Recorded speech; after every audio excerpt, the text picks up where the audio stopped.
Dalam nama Bapa dan Putra dan Roh Kudus. Amin. Ya Tuhanku, ya Allahku, aku sungguh percaya bahwa Engkau hadir di sini, bahwa Engkau melihatku, bahwa Engkau mendengarkan aku. Aku menyembah Dikau dengan hormat. Aku mohon ampun atas dosa-dosaku dan rahmat untuk menggunakan waktu berdoa ini dengan penuh hasil. Bunda Kuintak berdoa, Santo Yusuf, Bapa dan Tuanku, malaikat pelindungku, doakanlah aku. Menurut Santo Matius, suatu hari, Yesus membentangkan suatu perumpamaan lagi bagi orang-orang itu yang mengikuti dia. Katanya, hal kerajaan surga seumpama orang yang menaburkan benih yang baik di ladangnya. Tetapi waktu semua orang tidur, dia meninggalkan ladangnya karena dia harus tidur. Waktu malam, kan? Tetapi pada waktu semua orang tidur, datanglah musuhnya menaburkan benih lalang di antara gandum itu, lalu pergi. Ketika gandum itu tumbuh dan mulai berbulir, nampak jugalah lalang itu. Maka datanglah hamba-hamba Tuan ladang itu kepadanya dan berkata, Tuan, bukankah benih baik yang Tuan taburkan di ladang Tuan? Dari manakah lalang itu? Tapi si pemilik ladang itu bijaksana dan dia tahu apa yang terjadi, walaupun dia tidak melihat jawab Tuhan itu kepada hamba-hambanya itu. Seorang musuh yang melakukannya. Lalu berkatalah hamba-hamba itu kepadanya, jadi, maukah Tuhan supaya kami pergi mencabut lalang itu, supaya ladangnya itu bersih lagi? Masalahnya, yang gandum itu sudah bertumbuh bersama lalang itu. Dan si pemilik ladang begitu bijaksana, sehingga dia tahu apa yang terjadi kalau mereka mencabut lalang itu. Ia berkata, jangan, sebab mungkin gandum itu ikut tercabut pada waktu kamu mencabut lalang itu. Biarkanlah keduanya tumbuh bersama sampai waktu menuai. Pada waktu itu, aku akan berkata kepada para penuai, kumpulkanlah dahulu lalang itu, karena semuanya sudah dicabut, termasuk gandumnya. Tapi itu sudah waktu untuk mencabut gandumnya juga, kan? Karena itu waktu untuk menuai. Kumpulkanlah dahulu lalang itu dan ikatlah berbekas-bekas untuk dibakar. Yang lalang itu disampingkan, dibakar. Kemudian kumpulkanlah gandum itu ke dalam lumbungku. Itu perumpamaan yang dipakai oleh Tuhan Yesus Kristus. Dan waktu dia memakainya, apa yang dia mau menjelaskan kepada murid-muridnya? Ladang itu adalah seperti yang dulu, dia selalu memakai itu untuk menjelaskan kehidupan rohani kita. Kehidupan rohani kita seperti ladang, semua macam tumbuhan bertumbuh di sana. Ada tumbuhan yang baik, seperti gandum. Ada tumbuhan yang jelek, lalang itu bertumbuh di dalam dirinya. Tetapi dia tidak langsung dihukum. Itu maksudnya Tuhan Yesus Kristus. Lalang itu bertumbuh bersama gandum di dalam kehidupan rohani kita. Maka kehidupan rohani kita itu bukan semuanya baik. Dan juga kehidupan rohani di dalam dunia ini, bukan semuanya itu enak. Bukan maksudnya bahwa kalau kita sudah mengikuti Tuhan Yesus Kristus, semuanya itu menjadi sangat mudah dan sangat enak. Karena memang kehidupan rohani adalah sebuah perjuangan. Kita harus berjuang. Dan kita tidak bisa lepas dari perjuangan itu. Hari ini kita mau merenungkan realitas ini. Realitas pencobaan. Karena pencobaan itu tak pernah bisa dilepaskan dari kehidupan kita. Walaupun kita mau, kan? Kita mau kehidupan yang enak, yang tidak ada masalahnya. Tapi pencobaan-pencobaan itu di dalam kehidupan rohani kita yang mengganggu semuanya. Yang bagaimana kita bisa mengerti percobaan itu, ya, di dalam perumpamaan ini. Di dalam Katekismus Gereja Katolik nomor 2846, katanya gereja di dalam katekismus itu, permohonan ini berakar dalam permohonan yang mendahuluinya. Itu permohonan dari Bapa kami. Jauhkanlah kami dari percobaan. Ya. Janganlah kami masuk di dalam percobaan. Okay? Nah, permohonan ini karena di dalam Bapa kami, doa Bapa kami, ada 7 permohonan. Dan salah satu adalah ini, supaya kita dijauhkan dari percobaan. Penjelasannya Gereja Katolik ini, permohonan ini berakar dalam permohonan yang mendahuluinya tentang dosa.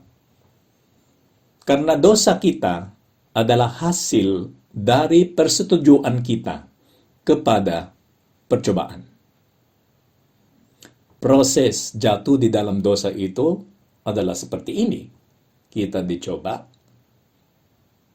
baru kita menerima percobaan itu, kita tidak menolaknya, dan kita jatuh di dalam dosa. Itu penjelasannya dari Katekismus Gereja Katolik.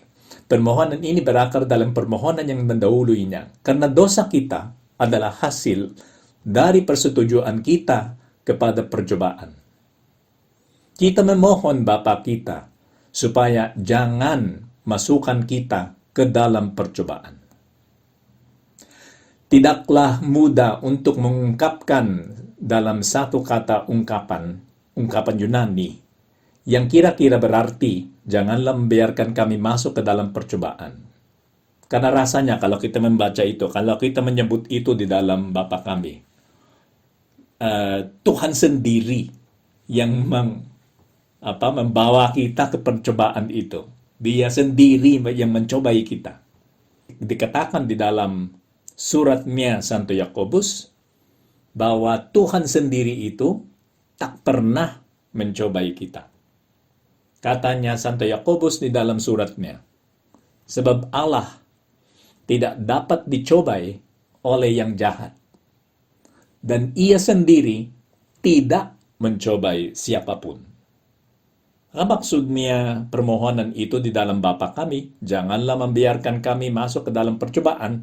Bukan maksudnya bahwa Allah sendiri yang mencobai kita. Tapi maksudnya adalah janganlah kami dikalahkan olehnya. Janganlah membiarkan kami masuk di dalam percobaan itu. Bukan jangan mencobai kami ya Tuhan. Dia malahan lebih banyak kehendak membebaskan kita darinya. Kita mohon kepadanya, katanya Katekismus Gereja Katolik, supaya jangan membiarkan kita berjalan di jalan yang menuju ke dosa. Jangan membawa kami ke sana, Tuhan, atau membiarkan kami masuk. Tuhan sendiri tidak membawa kita lewat jalan itu. Tapi yang kita mohon adalah, Tuhan, jangan sampai kami bisa masuk di dalam jalan itu. Karena itu bukanlah jalan yang berkenan kepadamu. Jadi permohonan kita di dalam Bapa kami tidak sama dengan ini. Oh Tuhan, jangan membiarkan kami tergoda. Oke, itu bukan yang kita minta dalam Bapa kami. Oh Tuhan, jangan membiarkan kami tergoda. Karena godaan itu harus ada. Sebaliknya, permohonan kita adalah, jika pencobaan itu datang, oh ya Tuhan, berilah kami kekuatan untuk menolaknya. Jika datang pencobaan itu, Tuhan tolong berikanlah kami kekuatan untuk menolaknya. Itu yang kita minta. Janganlah membiarkan kami dikuasai oleh godaan itu. Tapi godaannya tetap ada. Kita tidak mengatakan, tolong Tuhan menghilangkan semua godaan yang ada. Supaya kami tidak tergoda sama sekali. Bahkan tidak ada satu orang pun di bumi ini yang tak pernah dicobai. Ya tentu saja ada bayi-bayi yang meninggal sebelum mereka bisa memakai akal budi. Oke? Dan mereka yang lahir tanpa kemampuan memakai akal budi mereka karena penyakit. Kedua-duanya, dua macam orang itu, bayi yang belum tumbuh sampai bisa memakai akal budinya, orang yang lahir dengan penyakit sehingga dia tidak bisa memakai akal budinya. Kedua-duanya itu tidak bisa digoda, tidak bisa jatuh dalam dosa. Tetapi kalau kita membahas tentang ini, harus ada godaan. Kita berbicara tentang orang-orang biasa yang sangat sadar akan apa yang ada yang terjadi di sekitar mereka, seperti kita, kan? Nah, tak seorang pun di bumi ini tak pernah dicobai. Maksudnya semua kita dicobai. Ada waktu saya mempersiapkan renungan ini, saya cari di internet, maka saya ketik di dalam Google search, ya, pencobaan, temptation, kan. Dan tiba-tiba salah satu pilihan yang muncul adalah ini. A list of saints who never suffered, who never faced trials, or never had temptations. Ya, katanya dari catholiclink.org. catholiclink.org. Katanya ini daftar orang kudus yang tak pernah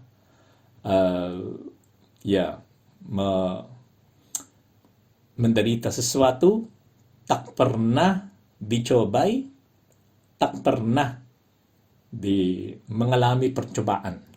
Okay? Jadi ini daftarnya. Maka saya sangat ingin tahu siapa itu orang-orang kudus itu. Dulu saya sudah berpikir bahwa tidak ada. Ternyata menurut catholiclink.org itu ada. Dan dia punya daftar. Saya membuka halamannya. Dan ini, daftar orang kudus yang tak pernah dicobai. Tak pernah mengalami pencobaan. 1, 0, 2, 0, 3, 0, sampai 20. Semuanya itu kosong. Dan akhirnya katanya penulis itu, lalu tidak ada orang kudus yang tak pernah dicobai. Oke, maka teori kita tetap benar, atau yang kita tahu tetap benar. Tak seorang pun tak pernah dicobai. Semua kita harus dicobai. Jadi Tuhan, mengapa kita perlu dicobai? Jika kita tidak pernah dicobai, maka kita tak akan pernah berbuat dosa. Dan kalau kami tak pernah berbuat dosa, itu sangat berkenan bagi Engkau ya Tuhan, bukan? Lalu kenapa kami harus dicobai? Kalau yang hasilnya, yang opposite-nya, yang lawannya itu lebih bagus. Ya, mungkin pertama-tama kita harus melihat apa yang terjadi kepada Tuhan sendiri. Tuhan kita sendiri yang sangat kudus itu pernah dicobai.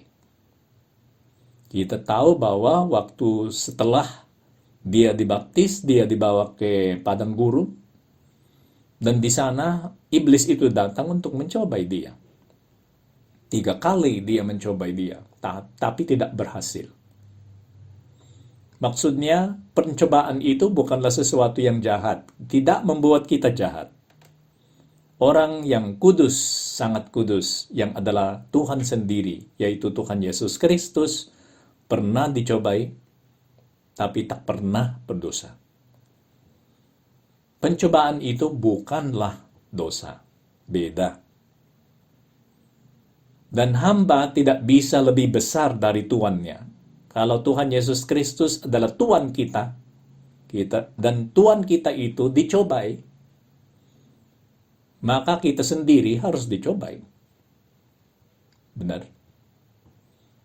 Dan jika itu benar, saya pernah berpikir setelah saya merenungkan itu, hamba tidak bisa lebih besar dari tuannya. Maka kalau tuannya dicobai, hambanya harus dicobai. Bunda Maria ini yang tak pernah berdosa, kemudian harus pernah dicobai, walaupun dia tak pernah berdosa. Dan mungkin dia dicobai, tapi iblis itu tidak berhasil menjatuhkannya.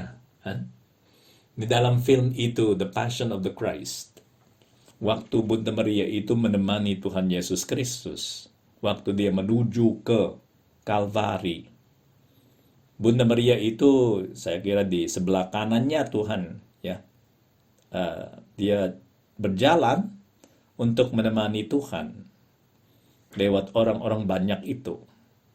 Dan di seberangnya tiba-tiba muncul iblis yang memandang Bunda Maria. Kita tidak tahu apa yang dia berpikir, tapi seperti menggoda Bunda Maria dengan mengatakan dengan matanya, "Aku yang menang." Itu seperti yang dikatakan oleh iblis kepada Bunda Maria. Dan sebaliknya, Bunda Maria memandang dia, belum tentu. Ya, itu yang seperti yang balasannya Bunda Maria, dia membalas dengan itu. Dan tidak sepatah kata pun yang dikatakan pada waktu itu, tapi dengan matanya mereka berbicara seperti itu. Mungkin dia pernah dicobai, tapi Bunda Maria itu tak pernah jatuh di dalam dosa. Kita kembali ke teori kita, tak siapapun tak pernah dicobai. Maka kita harus bertumbuh dengan percobaan itu.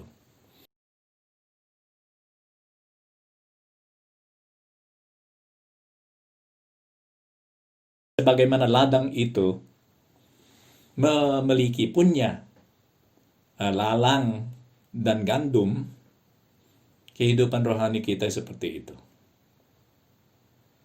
Sekali lagi Tuhan, walaupun benar bahwa pelayan itu, hamba itu, tidak boleh lebih besar daripada tuannya.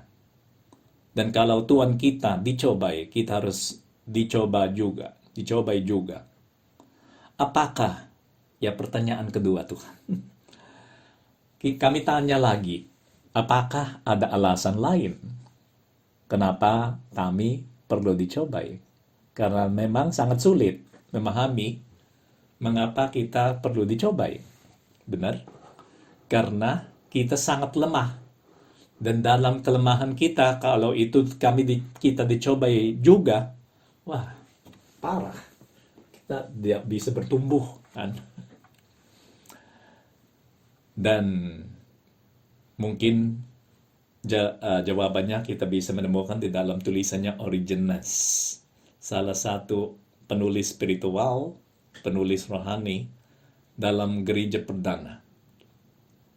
Dia menulis ini. Allah tidak memaksakan kebaikan. Ya, kita tidak bisa dipaksa untuk berbuat baik. Kita tanya lagi, kenapa Tuhan kami tidak dipaksa aja untuk berbuat baik? Karena kalau kita dipaksa untuk berbuat baik, maka kita selalu melaksanakan yang baik dan kita menjadi orang kudus. Itu tidak berfungsi seperti itu, kan? Karena kebaikan itu harus dilaksanakan secara bebas. Kalau kita dipaksa untuk melaksanakan yang kebaikan, itu tindakan fisikal, tidak ada persetujuan di dalam diri kita. Tanpa persetujuan itu, tanpa pilihan itu, tindakan kita itu tidak bisa menjadi baik. Oke? Maka yang tidak boleh juga memaksa kita untuk berbuat baik. Itu penjelasan dari Origenes. Allah tidak memaksakan kebaikan, tetapi ia menghendaki makhluk bebas. Oke? Kita ngerti itu kan? Juga katanya Origenes, godaan mempunyai kebaikannya. Kita tanya lagi, kenapa itu? Apa yang baik di dalam godaan itu? Juga katanya Origenes, godaan mempunyai kebaikannya. Di luar Allah, tidak seorang pun tahu apa yang sudah diterima jiwa kita dari Allah. Rahmat itu yang turun dari surga, yang masuk di dalam diri kita. Tidak ada suaranya, tidak ada warnanya. Kalau kita tidak memakainya, atau tidak merasakannya, atau tidak melihat efeknya, maka kita tidak sadar bahwa rahmat itu ada. Dan sayang sekali karena rahmat itu luar biasa. Itu yang dikatakan oleh Origenes. Di luar Allah, tidak seorang pun tahu apa yang sudah diterima jiwa kita dari Allah. Kita sendiri tidak tahu itu. Tetapi, katanya Origenes, godaan membuka rahasia. Godaan itu menunjukkan kebaikan itu yang ada di dalam diri kita. Menunjukkan kekuatan itu yang ada di dalam diri kita. Kalau kita tidak tergoda, itu tidak bisa dilihat. Tapi waktu kita tergoda dan kita merasakan kekuatan yang ada di dalam diri kita, baru kita sadar bahwa kita dibantu oleh rahmat. Tetapi godaan, katanya Origenes, membuka rahasia supaya mengajar kita agar mengenal diri sendiri, tahu kita lemah, Allah yang kuat. Maka kalau kita menang di dalam godaan, kita menang karena dibantu oleh Allah. Ada rahmatnya. Itu analisanya Origenes. Dan dengan demikian menemukan kesusahan kita. Kita sendiri, kita sadar atas kesusahan kita. Dan supaya mewajibkan kita untuk berterima kasih bagi semua yang baik. Kita tergoda melihat sukses di dalam perjuangan kita, kita dibawa untuk berterima kasih kepada Tuhan atas semua yang baik yang ada di dalam diri kita. Yang telah godaan singkapkan bagi kita. Tuhan terima kasih atas rahmat-Nya. Terima kasih juga atas godaan yang kami mengalami. Terima kasih karena kami berhasil menolaknya. Dan walaupun kadang kami tidak bisa menolaknya, dan kami jatuh di dalam dosa, masih ada kesempatan karena ada pengakuan dosa. Kami masih bisa menyesal, memperbaiki diri, dan berjuang lagi. Tapi kalau itu tak pernah terjadi, orangnya berjalan di dalam dunia ini tanpa mengenal Allah. Benar? Bagi orang itu yang tak pernah tergoda, Allah itu tidak relevan. Benar? Allah itu untuk apa? Karena saya tidak punya masalah. Ternyata dia terus-menerus berbuat jahat. Karena Tapi karena dia tidak tergoda, tidak ada masalah, maka dia tidak tahu kekuatan yang ada di dalam dirinya. Tapi orang yang tergoda dan menang, dia tahu kekuatannya apa. Ada seorang yang sukses di dalam kehidupannya, yang pernah datang kepada Santo Josemaria untuk berbicara sama dia. Santo Josemaria itu tak pernah mengungkapkan sesuatu yang rahasia, kan? Tapi dia menceritakan saja contoh, sehingga kita tahu siapa orang itu, detail-detail tentang dia. Kita tidak tahu. Cerita itu sangat umum, universal, sehingga bisa menjadi siapapun saja. Oke, maka ada orang sukses yang pernah berbicara sama dia. Orangnya baik, berdoa, orang Katolik yang baik, saat sama sukses di dalam semua proyeknya di dalam dunia ini. Maka profesinya berjalan dengan baik, keluarganya baik, dirinya sehat, dia tidak ada kekurangan di dalam kehidupannya. Dan apa yang dikatakan oleh orang itu kepada Santo Josemaria waktu dia datang untuk bimbingan rohani? Katanya kepada Santo Josemaria, Romo, saya tidak tahu jika saya benar-benar mencintai Tuhan. Dan Santo Josemaria di dalam dirinya berpikir, loh, masa kamu tidak bisa mengetahui bahwa kamu mencintai Tuhan? Semua di dalam dirimu, semua di dalam kehidupanmu itu berjalan dengan baik. Dan kamu sendiri berdoa. Orang Kristen yang baik, orang Katolik yang baik berdoa dan berbuat baik kepada orang lain. Kenapa kamu mengatakan itu? Itu dia memikirkan tanpa menyebutnya.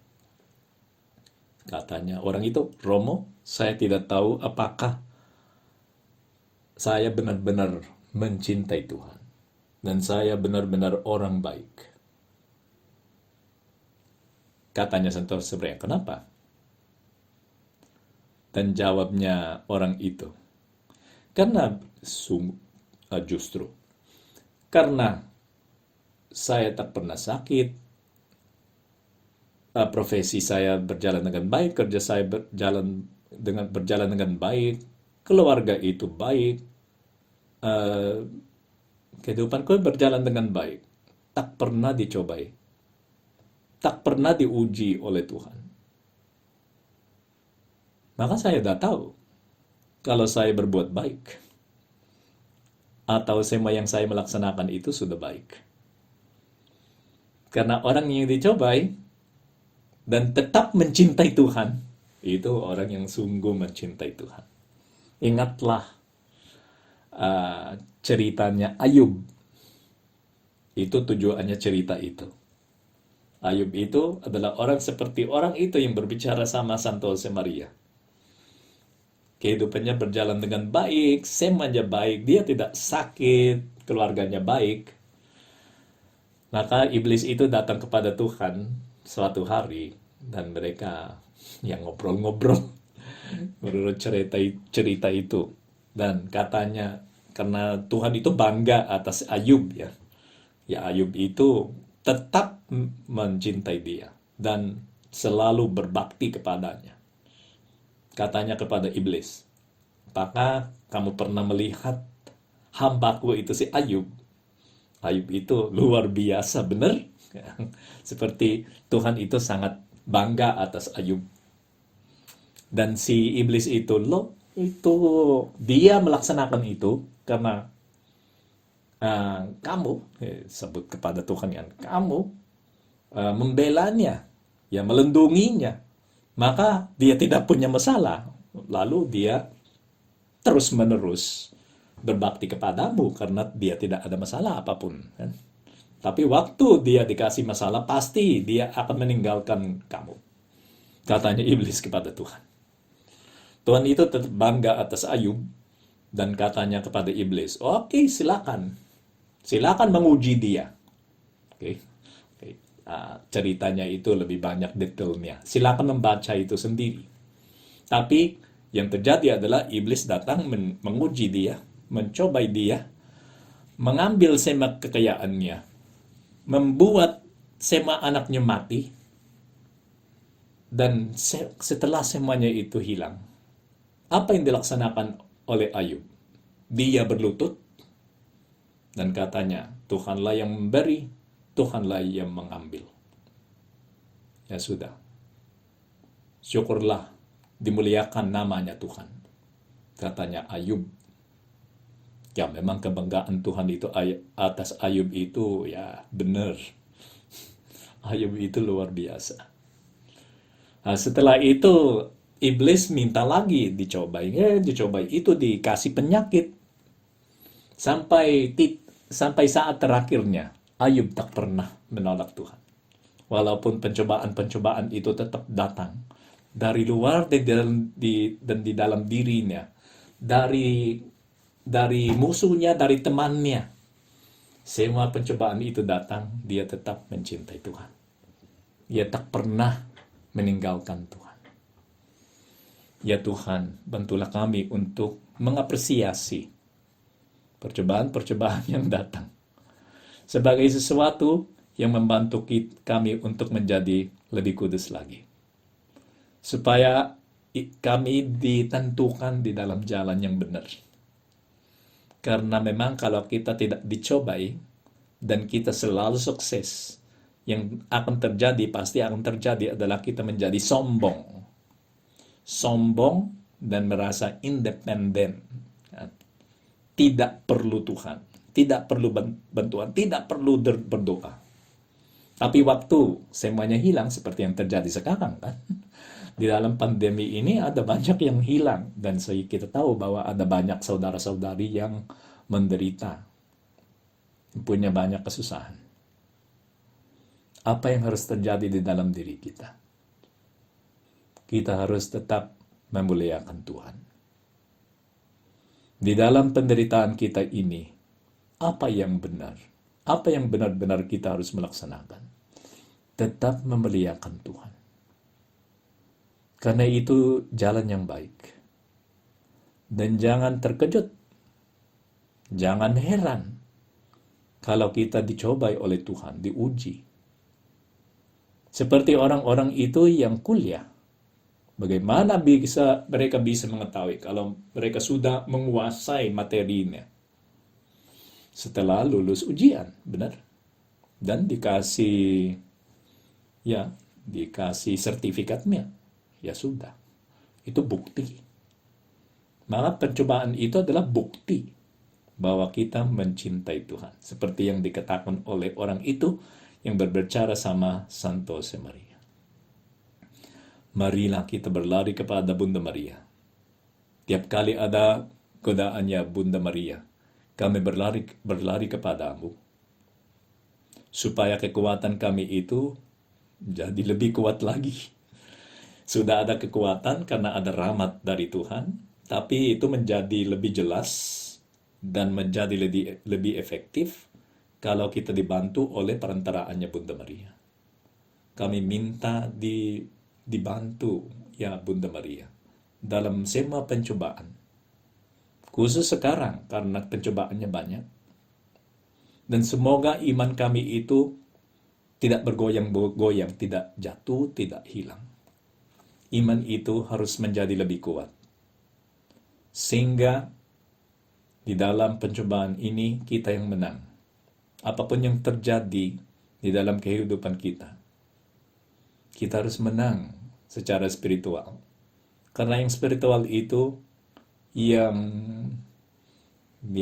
tetap akan ada. Kan? Yang material itu bisa hilang. Tapi kekuatan hati, kebaikan hati kita, itu yang hidup untuk selama-lamanya. Marilah kita pergi kepada Bunda Maria, dan kami minta pertolongan Bunda Maria, supaya kami tetap jujur, tetap percaya kepada Tuhan. Aku bersyukur kepadamu ya Allahku, atas segala resolusi yang baik, kasih dan inspirasi yang telah Engkau curahkan kepada aku dalam renungan ini. Aku mohon pertolongan-Mu untuk melaksanakannya. Bunda ko yung tak bernoda. Santo Yusuf, Bapa dan Tuanku, malaikat pelindungku, doakanlah aku.